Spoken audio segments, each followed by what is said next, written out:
Several years ago, I convinced my wife to watch a movie. I convinced her to watch one of the great legal dramas, courtroom dramas. You know, who doesn't love a good courtroom drama? And this legal drama had Tom Cruise in it, had Demi Moore in it, it had Kevin Bacon, had Kiefer Sutherland, and it had Jack Nicholson. It had everything you could want in a legal drama. It had murder, had conspiracy, and it had a trial to uncover the truth. And it even gave us the famous scene with the famous line, "You want the truth?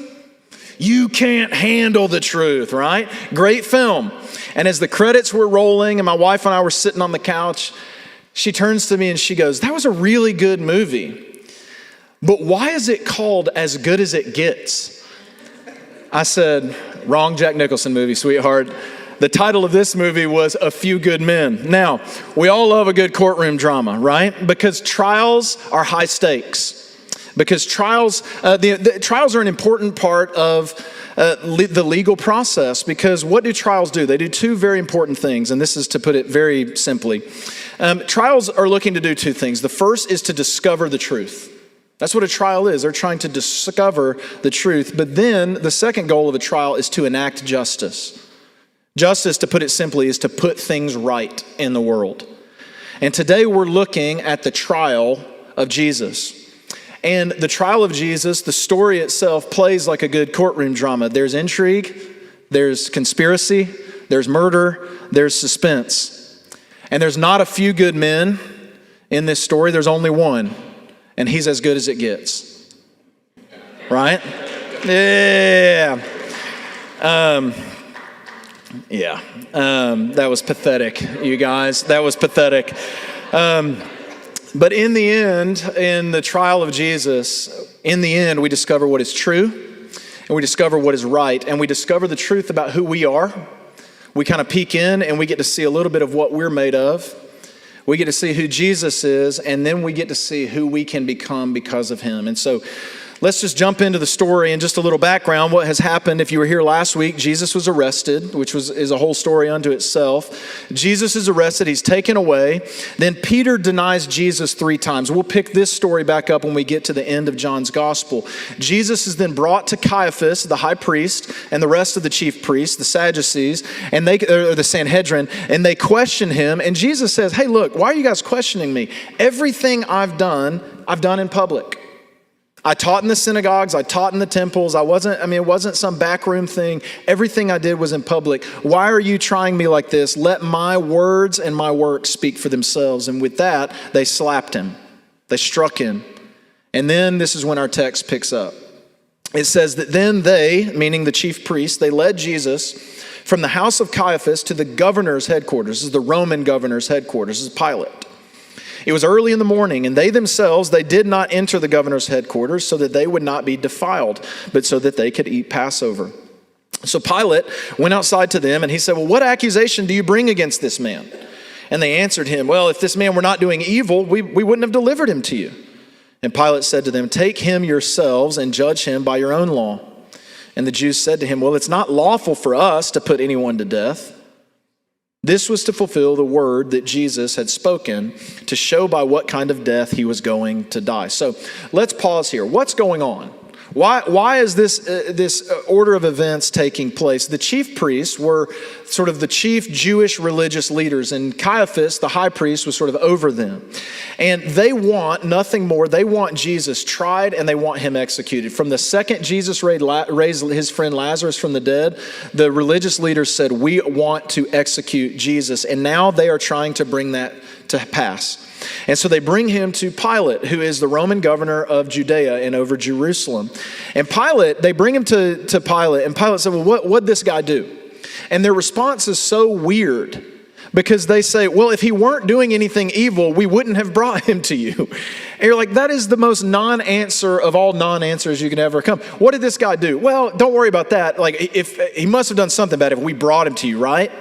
So from the beginning, you see that there's no charge against Jesus. The chief priests have nothing on Jesus other than that they simply do not like him. And that they're intimidated, they're threatened by him. So they bring him to Pilate. Pilate sees through their game. And he says, why are you bothering me with this? Why don't you try him yourselves? And that's a good question. Why aren't the religious leaders trying Jesus and executing him themselves? Why are they bothering Pilate? Why are they bothering Rome with this? Well, here, the Jewish leaders are actually in a bit of a conundrum. They're in a situation here because they want Jesus dead. We know this. They want Jesus dead, but they've got to be really careful how Jesus dies. And there's really only two options for them. The first option is that they can kill Jesus illegally, probably by stoning him. And this wouldn't be beyond the chief priests. They've done it before, and they're going to do it again. In the book of Acts, they stoned Stephen without a trial. But Jesus is way too popular with many of the crowds, and they realize that if they stone Jesus without a trial, it's going to make them look really bad. It could cause the crowds to revolt against them. And so they don't really want to do that. So their second option is that they can go through the proper channels to have Jesus charged with a crime and then killed by capital punishment. The problem is that Rome had stripped the Jewish leaders from the right, or they had stripped from them the right to enact capital punishment. The Jewish leaders did not have the legal jurisdiction to sentence someone to execution. Only Rome could give the death sentence. So this is why they need Pilate. They know, but they also know that they need Pilate because they need Jesus to be sentenced to death. But they also know that Rome's official form of capital punishment was crucifixion on a cross. And see, the chief priests thought they were clever. There's this verse in Deuteronomy chapter 21 that says, anyone who is hung on a tree is under God's curse. And the chief priests think they're so smart. They think that if they can convince Pilate to execute Jesus, that Pilate will execute him on a cross, and then they can point at him and say, ha, see? He's no Messiah. He's cursed by God. He's hanging on a cross. Deuteronomy 21 says anyone who hangs on a tree is under God's curse. You see, their plan is not only to have Jesus killed, but it's to silence all of his followers and to put any sort of belief that Jesus is the Messiah to death. They want him publicly shamed, and they want to prove that he is cursed by God. And they think they're being clever, but they're actually playing into the sovereign hand of God. If you were here last week, I asked, who's in control here?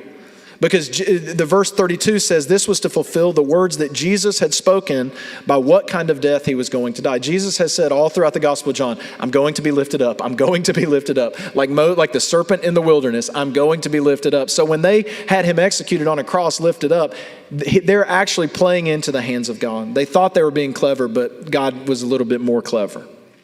Now, what's Pilate's situation? What's he doing in this story? We actually know quite a bit about Pilate from history. There's a lot of extra biblical sources that tell us a little bit about Pontius Pilate. He was born outside of Rome in a rural town in Spain. And he worked his way up within the Roman Empire, started as a soldier first, but then he married into power when he married the granddaughter of Emperor Augustus. So this sort of put him into the circle of power. And Pilate loved the finer things in life. He was one of those kind of guys. He wants to succeed, he enjoys power, and he enjoys the wealth and the celebrity that goes along with it. And history tells us that Pilate was ruthless in his pursuits.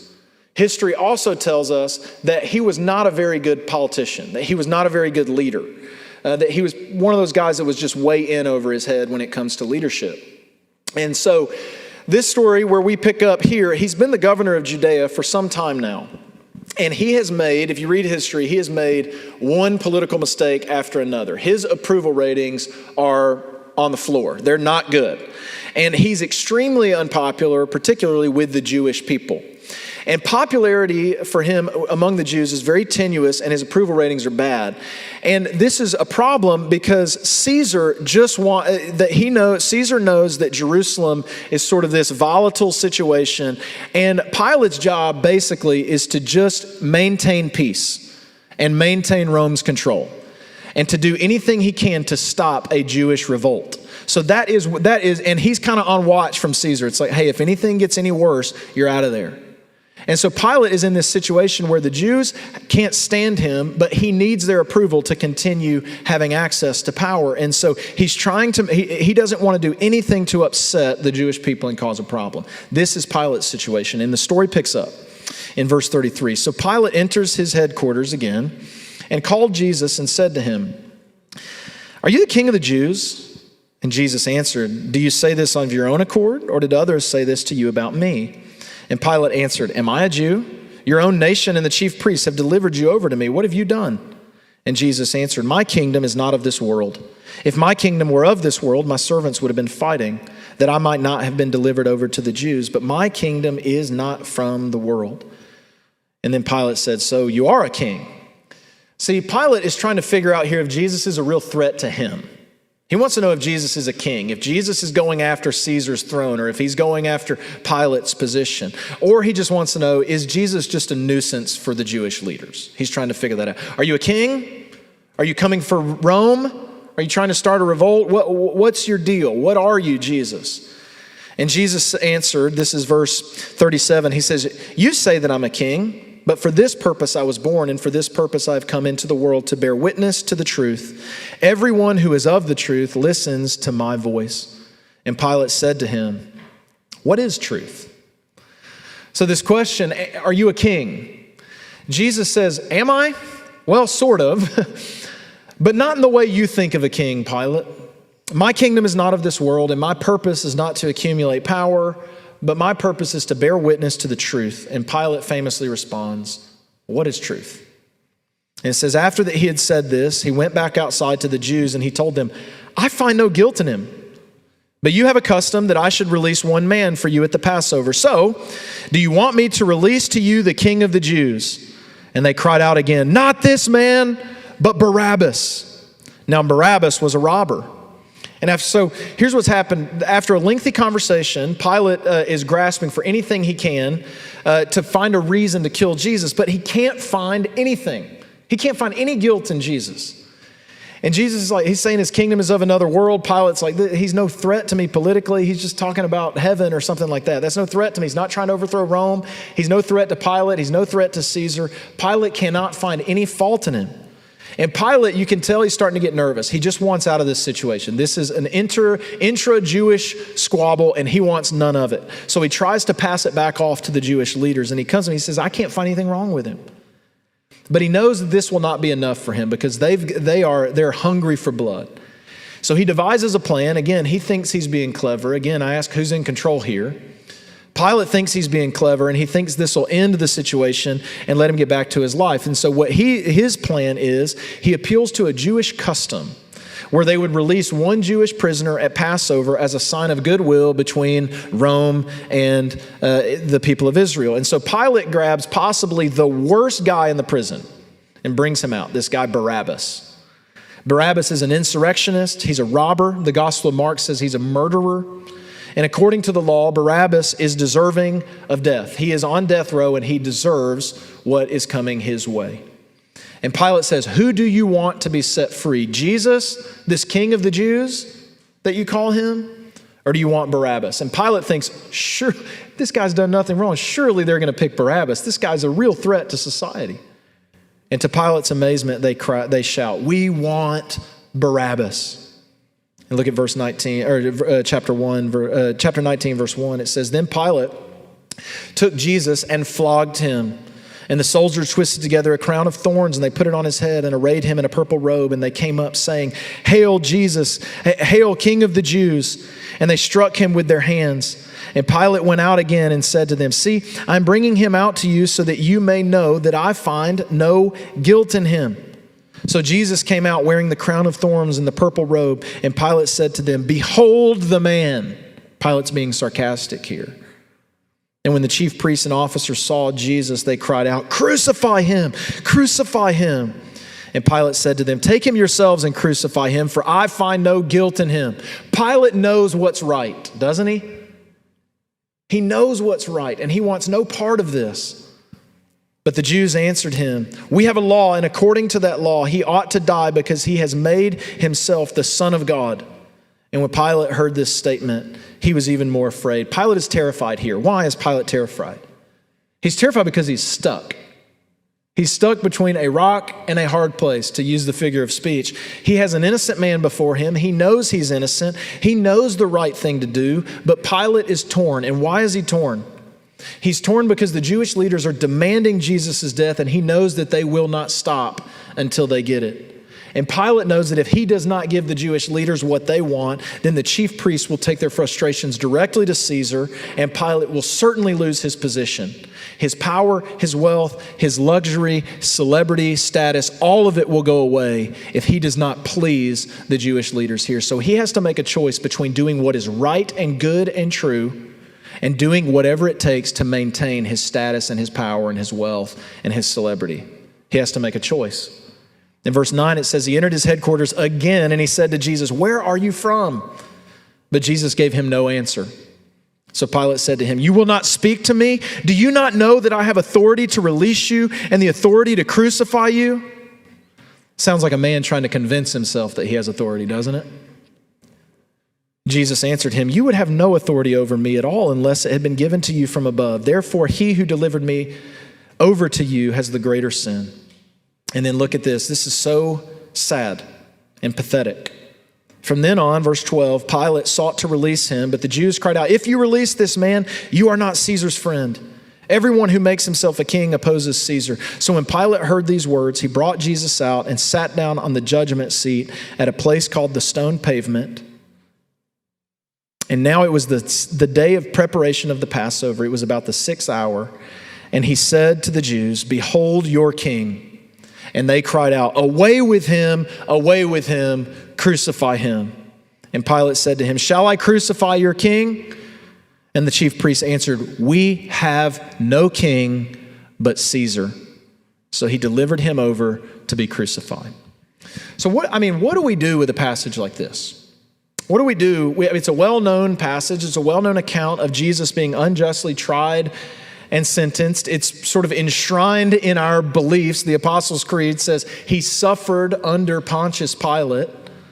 What do we learn from this? What can we learn from the behavior of Caiaphas and the behavior of Pilate? I confess that it's easy for me to look at a passage like this and judge with contempt the actions of Caiaphas and Pilate. And I think how cowardly these men were. But I want you to see that given this situation, some of us aren't much different than Caiaphas and Pilate, apart from the grace of God. You see, what we see in this passage is that Jesus was not the only person on trial that day. Yes, Jesus is the one who's on trial, but he's not the only person who's being tested that day. The convictions, the sincerity, and even the choices of both Caiaphas and Pilate were on trial that day. And we find out as the story plays out, do these men really believe what they say they believe? Do these men, does the path that they've chosen for their lives, does it bring them life or death? Are these men bearing witness to the truth? And so the first trial we see Caiaphas on trial. And this is a trial between comfortable religion and the way of Jesus. A comfortable religion is on trial, and the sincerity of Caiaphas's stated beliefs are on trial. One of the most pathetic sights in the world is when a religious leader, a priest, a pastor, a Pharisee, or whatever, who is supposed to be an example of conviction and virtue and truth. One of the most pathetic things in the world is when a religious leader lays aside their convictions in order to gain power or proximity to power or to gain wealth or status. Nothing is more pathetic than that.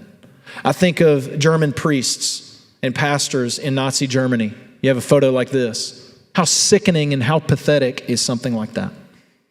They went along with the regime of Adolf Hitler. Why? Because they thought it was right and good and true? Absolutely not. But because they feared what would happen if they stood up against Hitler. They wanted power more than they wanted the truth of the gospel. One of the great tragedies in the Russia-Ukraine war right now is the way the leaders of the Russian Orthodox Church have fallen in line with Vladimir Putin. And they have essentially waged what they believe is a holy war on Ukraine. And they've abandoned the virtues of the love of Christ that they preach in order to cozy up to political power. I think of, pastors during Jim Crow that partnered with the Klan because it gave them status or whatever. There is nothing more pathetic than a religious leader, whether it's a pastor, whether it's a priest, who abandons the truth of their religious convictions in order to cozy up to power or to gain wealth. This is what's going on with Caiaphas, and this is what's going on with the rest of the chief priests. Why did they want Jesus dead in the first place? Do you know why they wanted Jesus dead? They wanted Jesus dead because Jesus, by his life and by his teachings and by the things that he taught, the things that he did, by the people he spent time with, Jesus is holding up a mirror to the hypocrisy of the religious leaders of his day. Because Jesus, he loves the poor. He loves the sinner. He loves the outcast. He eats with sinners and tax collectors and drunkards. And the religious leaders were perfectly content to have those people be afraid of them. And they liked that fear. They liked imposing fear on people, but Jesus, by love, draws them to follow him. And he starts slowly chipping away at the followers of the chief priests. Jesus persuades them with love, not with fear and not with position and not with all of those sort of things. And Jesus lives in a way that is, he's not obsessed with power. He lays his life down for the sake of others. He's not obsessed with money. He was a man who had nowhere to lay his head. And by living this life and by drawing people into himself, he is exposing the hypocrisy of the chief priests. That they're in it for the fame, they're in it for the power, they're in it for the wealth, they're in it for the status. And he begins to pull followers away from them. And he begins to threaten their positions and their authority. And for that reason, they want him gone. They were losing their grip on control because of Jesus. They wanted the comfortable religious life. They did not want the way of Jesus. And in the most tragic moment of this whole story, I think, is this moment where Caiaphas, at the very end, Pilate says, "Shall I crucify your king?" And Caiaphas, the chief priest of the people of God, the nation of Israel, chosen by God to be a people for his own possession, to be a light to the nations. They were not to have a king, but God. And Pilate says, "Shall I crucify your king?" And the chief priests of the people of God say, "We have no king but Caesar." What a pathetic moment. What a pathetic moment. These were the people of God. They should have no other king but God. And in this moment, they say, "We have no king but Caesar." They're exposed in this moment. These are not sincere religious men who live by virtue and conviction. These are men that use religion to gain what they really want, which is power and comfort and control and wealth. One author says, in this moment, Caiaphas is taking off his religious mask and he's saying, "Look, Governor, we all play games and my game is religion, but I know the truth. It's all about power. So I have no king but Caesar. I admit it. Now I'm going to put my religious mask back on and I'm going to go on pretending that God is king, but you and I both know the truth." You see, there will be times in our lives where the sincerity of our faith will be put to the test. And we will find out what we truly worship, whether we are playing a religious game, whether we're putting on a mask and coming to church, or whether we truly worship Jesus for who he says he is, and whether we truly want to follow him. It might be a situation where God calls you to do something in the world. And you say, "God, what I really want, what I really worship is comfort. That sounds too hard. I have no king but comfort and control. I don't want to do that, God. I don't want my religion to cost me anything. I just want it to benefit me. I just want it to make my life easier. I don't want you to call me to something new or greater. I just want you to give me a little peace as I go about the things I want to do." Or it may be that God calls you to give something up. And we say to God, I don't want to let go of this. This is mine. This is what I really worship. See, our mask comes off. This is what I really worship.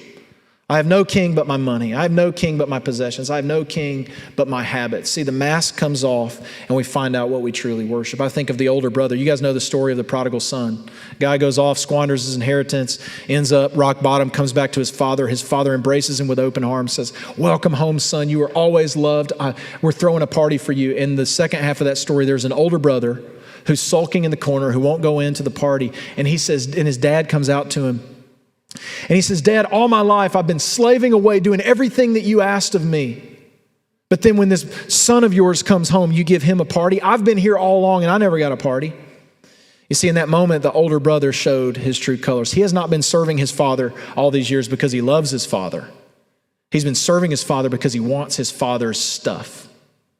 And he's no less guilty than his brother was, who took it from his father and ran.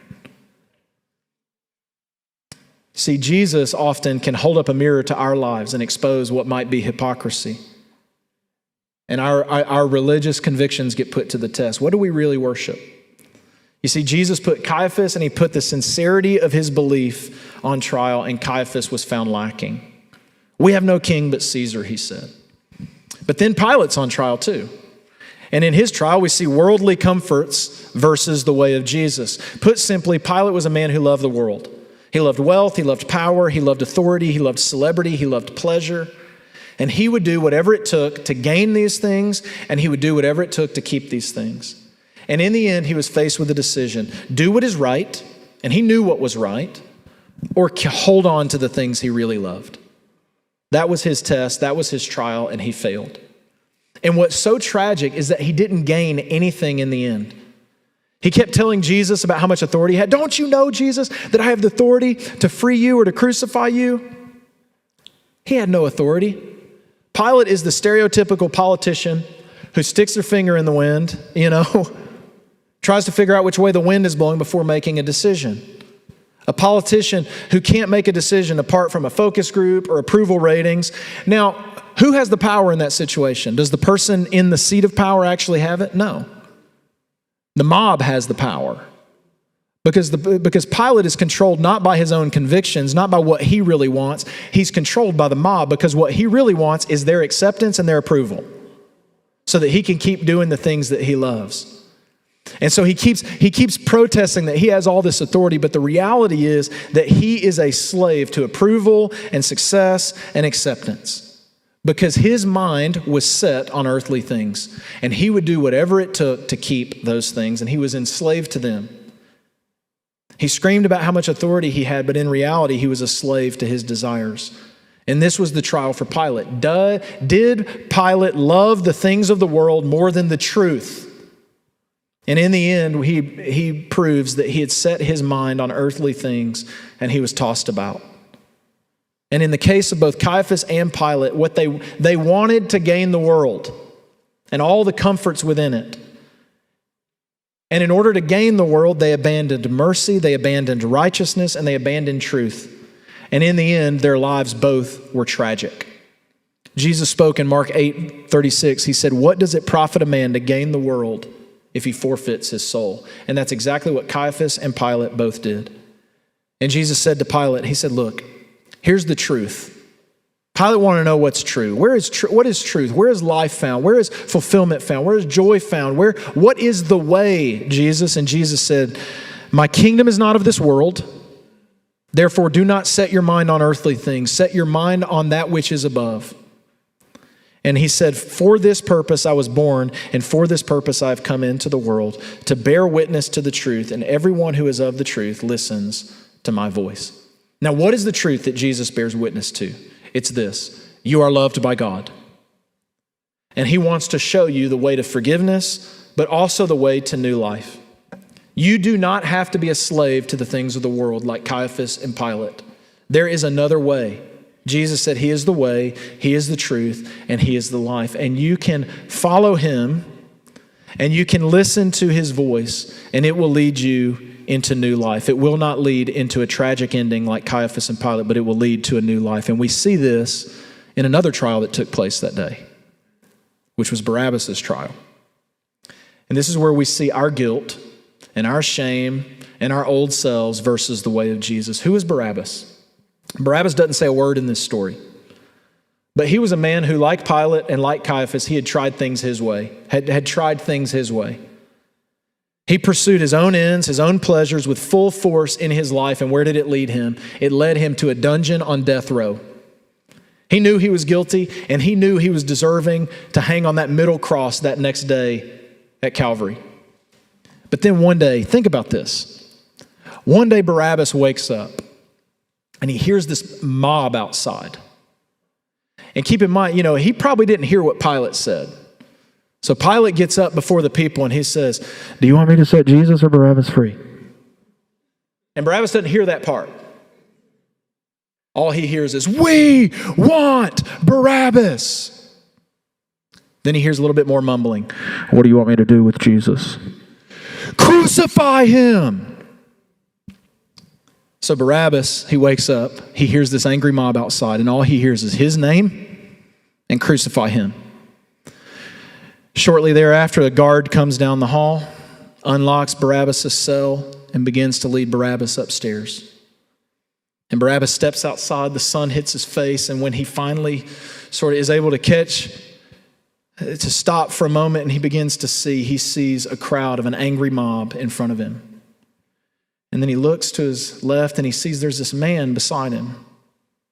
And this guy's completely silent. And he's on trial, but he doesn't seem scared. He seems non-anxious. He seems like he's unwavering. He seems confident. And there's something about what's in his eyes, that there's something different about this man. And Barabbas is thinking, who's this guy? And then the guard comes up to Barabbas, takes a key, sticks it in his chains, clink, turns the key, and Barabbas' chains fall to the ground. And at that very moment, the guard shoves Barabbas into the crowd and says, "You're free. You're a free man." And Barabbas stumbles and he turns around and he looks, and at that very same moment, they're pressing a crown of thorns onto this man's head. And they're putting a purple robe around his neck. They're mocking him. And then these razor-sharp whips come out, and they begin beating him. And Jesus is carried off. And Barabbas is standing there going, "What just happened?" Barabbas was on trial that day, but the verdict was not what he expected. He was declared innocent and free, and the cross that was being prepared for him would soon be carried by Jesus, because Jesus took Barabbas' place. Do you see? Who are we going to be? Are we going to be Caiaphas, clinging to our religion? Are we going to be Pilate, clinging to the things of the world? Or are we going to be Barabbas, who just lets the chains fall off and we receive the mercy of Jesus? 2 Corinthians 5:21, "For our sake God made him to be sin who knew no sin, so that in him we might become the righteousness of God." Isaiah 53:5, "But he was pierced for our transgressions, he was crushed for our iniquities. Upon him was the chastisement that brought us peace, and with his wounds we are healed." Romans 5:8, "But God shows his love for us in that while we were yet sinners, Christ died for us." Who are you going to be? Caiaphas? Going to be Pilate? Are you going to be Barabbas? You know, many of us, we pursue lives like Caiaphas and Pilate. Caiaphas was respectable. He was a good-looking religious guy. We think, hey, that would be the life for me. Pilate had everything. He had wealth, he had status, he had celebrity. And we look at these men and we go, they've got what I want. And so we pursue these things. But in this story, it is Barabbas whose life path is the one that Jesus is calling us to. Blessed are the poor in spirit, Jesus says. Not blessed are the high priests. Not blessed are the rulers and the authorities. Blessed are the poor in spirit, for theirs is the kingdom of heaven. In this story, there are two tragic characters, Caiaphas and Pilate. They sought their own lives to the very end, and they lost their souls in the process. But then there's Barabbas, who is a picture for us of the gospel. He does nothing, says nothing, and yet he walks away freer than Caiaphas and Pilate. And he begins a new life. What does Barabbas do? He receives the forgiveness of Jesus. Jesus took his place. And this is the invitation that Jesus offers to you. Are you going to keep striving? Are you going to keep trying to... Are you going to keep your eyes on all these other things? Or are you simply going to let Jesus take your place and let him give you a new life and give you the resurrected life? This is what he gave to Barabbas. And this is what he offers to you and me. People ask, what's Christianity about? Is it really about power? Is it really about politics? People want to know. What does your church really believe? What are you really about? There's no hidden agenda with Jesus. It's not about politics. It's not about power. It's about setting prisoners free. And we can be free. Let's pray. God, thank you that